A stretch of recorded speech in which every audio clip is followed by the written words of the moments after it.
हाय बच्चों, आज मैं आपको एक छोटे से गांव की दिल को छू लेने वाली कहानी सुनाने जा रहा हूं। ये कहानी है रोहन नाम के एक लड़के की, जिसकी एक छोटी सी ईमानदारी ने उसे बड़ा इनाम दिया। चलो कहानी में गोता लगाते हैं। एक छोटे से गांव में जहां सब एक दूसरे को जानते थे, वहां रहता था रोहन।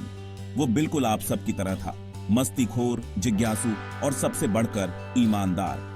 एक धूप भरी दोपहर जब रोहन एक सुंदर रास्ते पर चल रहा था तो उसकी नजर कुछ अजीब सी चीज पर पड़ी। वो था एक बटुआ, पुराना और थोड़ा घिसा पिटा, लेकिन किसी का खजाना तो था ही। अब रोहन के सामने एक बड़ी दुविधा थी। अगर आपको बटुआ मिल जाए तो आप क्या करेंगे? रोहन को तो पता था कि सही क्या है। उसने तय किया कि वो इसे उसके असली मालिक को लौटा देगा। खोए हुए बटुए को अपनी जेब में सुरक्षित रखकर रोहन गांव के चौराहे की तरफ चल पड़ा। गांव हमेशा की तरह गुलजार था। बाजार की गपशप, पीछे से चिड़ियों की चहचहाहट। वहीं पर कम्युनिटी हॉल के सामने सरपंच यानी गांव का बुद्धिमान मुखिया लोगों से बात कर रहे थे।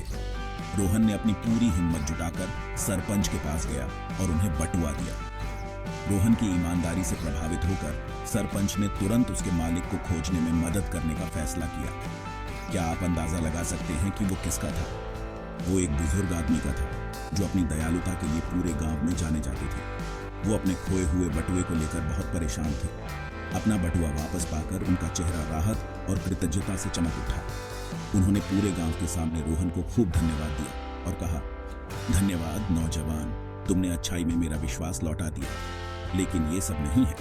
वो बुजुर्ग आदमी रोहन की ईमानदारी को पुरस्कृत करना चाहते थे।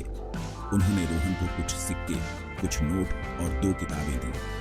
पूरा गांव रोहन के लिए तालियां बजाने लगा, जिससे उसे एक हीरो जैसा महसूस हुआ। उस दिन उसने सीखा कि ईमानदारी सिर्फ अच्छा महसूस नहीं कराती, बल्कि इससे अनपेक्षित इनाम भी मिल सकते हैं। तो बच्चों, याद रखना, रोहन की तरह हमेशा वही करना जो सही है। ईमानदारी से सम्मान, कृतज्ञता और कभी-कभी इनाम भी मिलता है। अगली कहानी तक रोहन की तरह ईमानदार और दयालु बने रहो। बाय।